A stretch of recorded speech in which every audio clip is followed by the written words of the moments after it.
remaining severance. The EU announces that Barbados and Grenada are removed from a list of global tax havens, and the U.S. Attorney General questioned on whether Russia colluded with the Trump campaign in the 2016 election.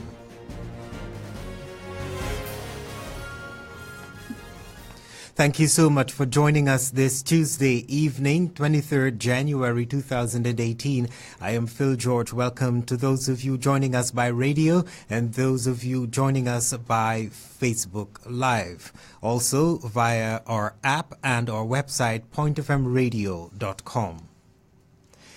In national news this evening, several participants in today's consultation on the decriminalization of marijuana are pressing the government to increase the use of cannabis that will be allowed by at least 3 times the amount being proposed. The amendment to the Misuse of Drugs Amendment Act Cap 283 will decriminalize small quantities of cannabis, allowing for persons to possess up to 10 grams of the controlled substance. But many in the Rastafarian community are of the opinion that 10 grams are not enough. Turning out in their numbers this morning, they are of the belief that government should allow for the possession of at least 1 ounce of marijuana.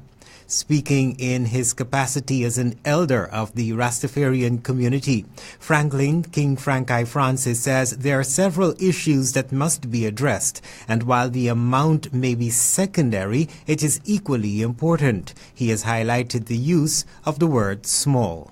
I don't see how you can be setting up something to look into a particular substance, a particular subject, and even in the terms of reference from where you're starting, you are suggesting an amount. First of all, small is a relative term, and what might be small to me might not commune with our Creator, and in our morning communes would have already. And I can attest for myself. I can't put anybody else's head on that block, but I can attest for myself. 10 grams already consumed by 10 o'clock this morning. King Frankai believes several mechanisms must be in place before the decriminalization of cannabis takes effect in Antigua and Barbuda, among them the establishment of a board to examine the benefits of hemp commercially. I are proposing, 1, a licensing board be established to license producers and sellers of the particular commodity, to where they would be monitored by these producers and sellers by the licensing board. That adults over 18 be permitted to use the cannabis in the privacy of their domiciles, and within such privacy also be allowed no less than 5 plants, which I think can be a reasonable amount.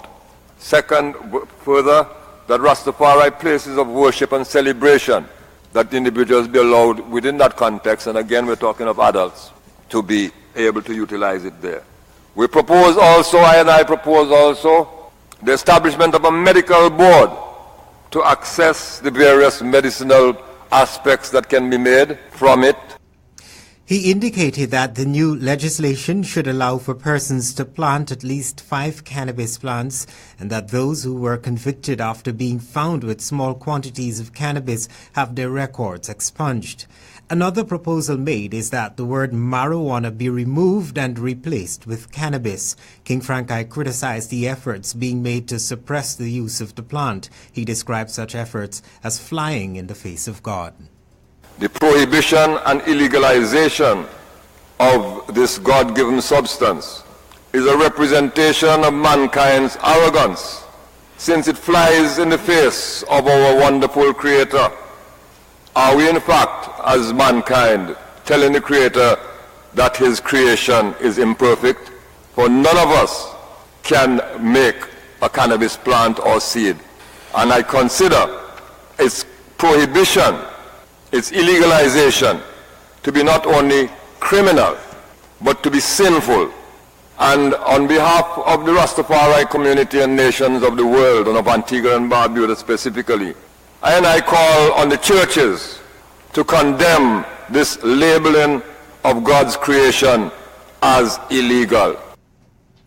Well, while the use of small amounts of cannabis will be decriminalized, citizens and residents are being cautioned that it is not a pass to breach the laws. Chairman of the Marijuana Commission, the Honorable Samantha Marshall, wants persons to know the difference between decriminalization and legalization. Antigua and Barbuda is on course to decriminalize the use of the controlled substance. Thereafter, persons who violate the law will be penalized. In relation to decriminalization, what we gathered, a lot of persons sense that decriminalization simply meant that they would not be penalized for the use of the substance. In effect, sir, decriminalization, as we understand the strict definition, is that you will not be given a criminal charge, but of course you will be ticketed, and we assume that that sum would be set by the Parliament as to what is appropriate. Yes. The rules will be strict when the act becomes law, and persons are being cautioned not to take the news as an invitation to do as they wish. We did not agree that there should be smoking in public places. We did not agree that there should be that you should be allowed to carry the substance in public places. And so basically, in essence, it was I think it was of a general view that it should be considered that the use of that substance should be within your private domain. I think perhaps in essence, sir, that is where we may have some commonality within our recommendations. That's the Honorable Samantha Marshall, Chairman of the Marijuana Commission. In other national news this Tuesday evening, Prime Minister Gaston Brown has made a case for former employees of convicted Ponzi schemer R. Ellen Stanford of the severance payment that is outstanding. They have given me a commitment that within the next 7 to 14 days that they will settle. I am aware that they just sold the property. They sold the former SIB bank building, and I've said to them, now that they have money, pay the workers. In fact, we're trying to get it done for Christmas, but they've assured us that they're now making the necessary putting the necessary things in place in order to pay them. The Honorable Prime Minister speaking at the weekend. Before they were paid 50% of their severance in 2016, frustrated employees with placards in hand picketed the Old Parham Road office of Grant Thornton in 2015, one of the liquidators of SDC, demanding they be paid what was owed to them. Now it is anticipated that the former employees will be given further relief shortly. Health Minister, the Honorable Malwyn Joseph, has hinted that discussions have begun on a proposed new psychiatric hospital. According to the Health Minister, the current hospital was not purpose-built and is therefore inadequate. He says the aim is to construct a new mental institution using a new concept.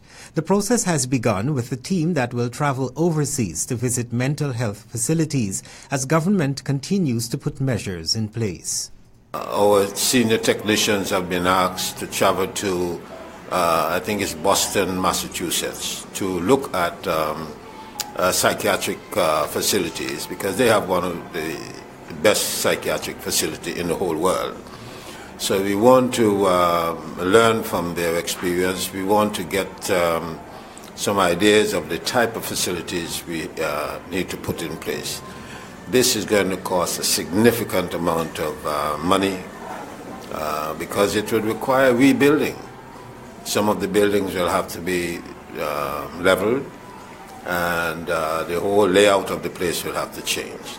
So what we are doing now is remedial work in order to improve the conditions so that the operations can at least come up to a higher level.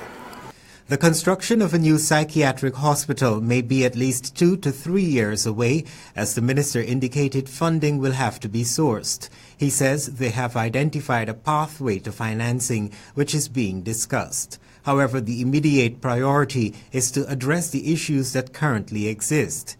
Acknowledging the conditions at Clearview Psychiatric Hospital are quite bad, the Minister of Health and the Environment says government is making an effort to bring relief to the members of staff there. Employees of the hospital are threatening to continue protest action until their concerns are addressed. Those include proper equipment to assist in the execution of their duties, outstanding monies, and improved working conditions. Minister Malwin Joseph says the problems plaguing the workers were inherited by his government, and while they reject being blamed for the issues, government has accepted responsibility and is moving to bring ease to the workers at Clearview. We have started working with the management of Clearview. They met with the nurses. We negotiated some time frames. Both the principal nursing officer and the president of the Nurses Association and my permanent secretary met, and they established some priorities in 3 categories. And in the first category of priorities, we decided that it would take us about 30 days, and that was negotiated. They didn't hold a gun to our heads. It has been conveyed in the public. We are working with the leadership of the union.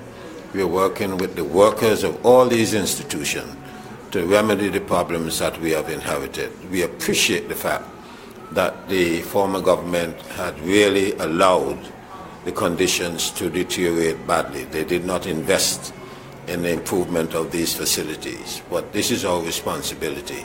And we just ask the workers to appreciate that what has been neglected for 10 years cannot be remedied in such short time. But we are committed to remedying the problems. Minister of Health and the Environment, the Honourable Malwin Joseph. Kirk Michael of Gamble's Terrace has pleaded guilty to being in possession of a firearm and ammunition illegally when he appeared before the courts today. The Bargain Centre supermarket manager appeared before Chief Magistrate Joan Walsh and was remanded to prison until Wednesday, when he will be sentenced.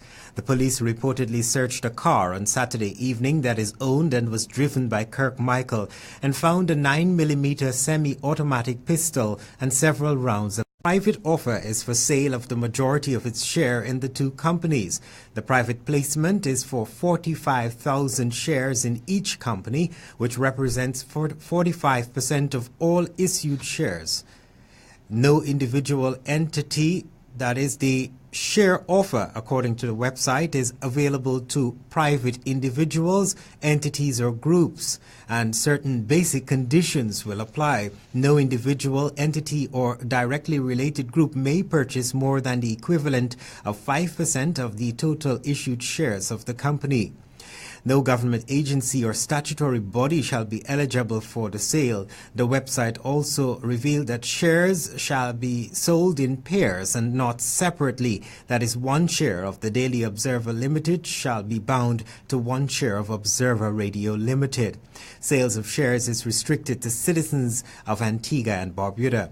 Should the share offer become fully subscribed, the estate has committed to gifting 25% of the proceeds of the share sale to the companies to provide much-needed debt relief, especially in the areas of outstanding utilities and company loans. The offer is made, according to the site, in keeping with the philosophy of the late Samuel Fergie Derrick, co-founder of the Daily Observer and Observer Radio, and his desire to see a free and fair media in Antigua and Barbuda, which is beyond the control of the government and private special interests.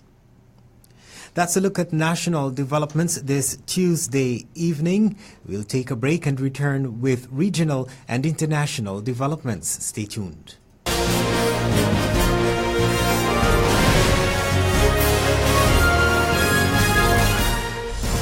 Thank you so much for staying with us. If you're just joining us, a call from participants in the marijuana consultation for government to increase the amount of the substance they will be able to use.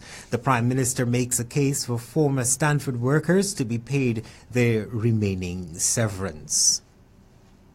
It is now 13 minutes on the hour of 7 o'clock, turning now to developments from across the region. The European Union today announced that Barbados and Grenada are among 8 jurisdictions that have been removed from a new list of global tax havens following commitments made at a high political level to remedy European Union concerns. In a statement, the EU said the 2 Caribbean community countries are joined by the Republic of Korea, Macau, SAR, Mongolia, Panama, Tunisia and the United Arab Emirates. It said they have been removed from the list of non-cooperative jurisdictions for tax purposes and moved to a separate category of jurisdictions subject to close monitoring. The European Union said that the Council agreed Tuesday that a delisting was justified in the light of an expert assessment of the commitments made by the jurisdictions to address deficiencies identified by the European Union. In each case, the commitments were backed by letters signed at a high political level, it added. The decision by the European Council leaves 9 jurisdictions, including Trinidad and Tobago and St. Lucia, on the list of non-cooperative jurisdictions out of 17 announced initially on December 5th last year. Last Friday, the St. Lucia government said it expected to join Barbados and Grenada in being removed from the list. Prime Minister Alan Chastanet said he had a conference call with EU officials on Friday to identify the problem areas. He said he hopes that by the time the next review is conducted, the island will be off the so-called blacklist. The proposal for the delisting was made by the so-called Code of Conduct group, which gathers tax experts from the 28 EU member states. It monitors countries' commitments to abide by EU standards on tax matters. In Jamaica, the leader of the opposition, Dr. Peter Phillips, has called for the government to establish special major task forces dedicated to probing cases in high crime areas. Phillips says the task forces should be staffed with the most sophisticated personnel in the police force. He further says the units should be given legal support to help investigators preparing their cases so as to ensure that cases result in successful convictions. Phillips argues that the lack of convictions is a major problem driving crime across the country, which he says is at a crisis level. He was speaking this morning at a press conference where he outlined suggestions from the opposition to the government on addressing crime as well as the country's economic challenges. In addition to Over now to St. Vincent, a 22-year-old former model has been sent back to a mental institution in St. Vincent while a magistrate decides on the arguments presented in court Monday regarding the court's acceptance of a report from the psychiatric hospital. Yuge Farrell, who has been at the mental health center for the past 2 weeks, has been charged with using abusive language to the wife of Finance Minister Camilo Gonzalez on January 4. When she appeared before Magistrate Bertie Pointe on January 5th, Farrell was ordered to undergo 2 weeks of psychiatric evaluation at a mental health center. The prosecution has made the application for psychiatric evaluation after Farrell pleaded not guilty to the charge. Pompey's decision to grant the prosecution request in the absence of supporting argument has led to widespread debate about the functioning of the judiciary in St. Vincent and the Grenadines. Since her hospitalization, Farrell has made a number of allegations, including that she had been in a relationship with the 44-year-old minister, a father of one, that ended in 2016. The finance minister has remained mum about the allegation, and Prime Minister Dr. Ralph Gonzalez has said that he has advised the minister, who is also his son, to delay comment and maintain a dignified silence. Turning now to developments internationally, U.S. Attorney General Jeff Sessions has been questioned in an investigation into whether Russia colluded with the Trump campaign in the 2016 election. The Department of Justice confirmed to the BBC that America's top prosecutor was interviewed last week. Mr. Sessions is thought to be the first member of President Donald Trump's cabinet to be questioned. Here's more in this report. The investigators will have wanted to know about contacts that Mr. Sessions had with the Russian ambassador before and after the presidential election, a subject Mr. Sessions was decidedly opaque about at his confirmation hearings. And they'll want to know about the sequence of events that resulted in the director of the FBI, James Comey, being fired, and whether the president got rid of him because of the Russia investigation, something that could indicate obstruction of justice. Still with news in the U.S. President Donald Trump has brushed off concerns that new tariffs the U.S. has imposed on imported washing machines and solar panels will lead to a trade war. The announcement of the tariffs of up to 50% have prompted outcry from China and South Korea, the primary targets of the measure. Some U.S. businesses that rely on the imported products are also concerned. Mr. Trump dismissed the talk and said the tariffs would add jobs in the United States. At a signing ceremony on Tuesday, he said they demonstrate to the world that the United States will not be taken advantage of anymore. The action is part of U.S. President Donald Trump's America First trade policy, which aims to protect local manufacturers from foreign competition. South Korea said it would complain to the World Trade Organization. China, the world's biggest solar panel producer, said the move was an overreaction and pledged to work with other WTO members to resolutely defend its legitimate interests. India's Prime Minister Narendra Modi spoke against tariffs at the World Economic Forum in Davos in an apparent referencing to the U.S. measures, although India's own finance ministry is planning a 70% tariff on Chinese solar panels.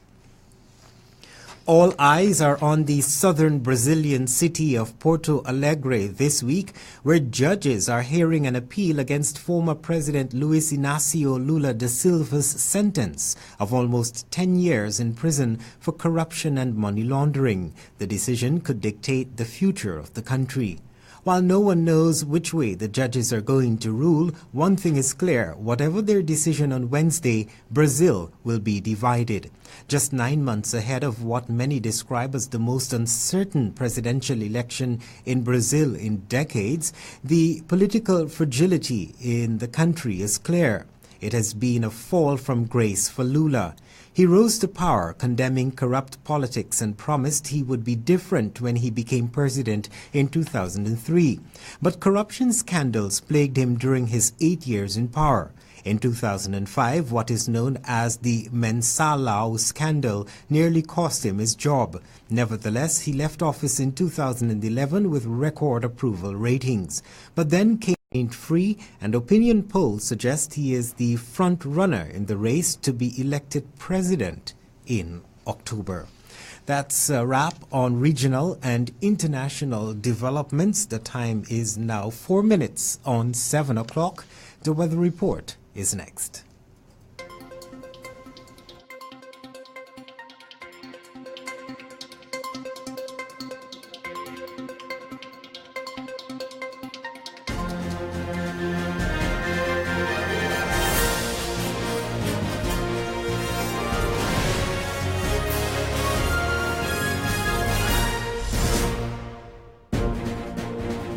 Barbuda for tonight, Tuesday, into tomorrow, Wednesday, the 24th day of January 2018. A surface high pressure is gradually building across the area. The high will maintain a moderate wind flow across the islands. Across Antigua and Barbuda for tonight, expect partly cloudy skies with a slight chance of overnight showers. For tomorrow, sunny to partly cloudy skies can be expected. Winds generally blow out of the east-northeast to east, ranging between 8 to 14 knots or 15 to 26 kilometers per hour. Sea conditions will be moderate to locally rough, with swells reaching 1.5 to 2.1 meters or 5 to 7 feet. A caution is in place for small craft operators and sea bathers. High temperature recorded today was 29 degrees Celsius or 84 degrees Fahrenheit. Tonight's minimum temperature can be expected is 23 degrees Celsius or 73 degrees Fahrenheit. Total rainfall for the month of January at the airport is 35 millimeters or 1.38 inches. Sunrise time for tomorrow, Wednesday, 6:40 a.m. and sunset time for tomorrow, 5:59 p.m. Cecil Matthew from the Met Office reporting. And so we end Pointe FM's nightly news for Tuesday, the 23rd day of January 2018. Just before we go, a quick notice to motorists who plan on traversing North Street tomorrow. That's motorists planning to traverse North Street tomorrow. You are being advised that road works will be conducted on North Street, and so the workers are pleading with you motorists not to park on North Street between 6 a.m. and 5 p.m. That is North Street between Pope's Head Street and Wapping Lane. So we're asking, they're asking not to park between Pope's Head Street and Wilkinson's Cross, Pope's Head Street and Wilkinson Cross. North Street road repairs, you're asked not to park on Pope's Head Street and Wilkinson's Cross. And also the old school, the old secondary school. So you're not to park there between the hours of 6 a.m. and 5 p.m.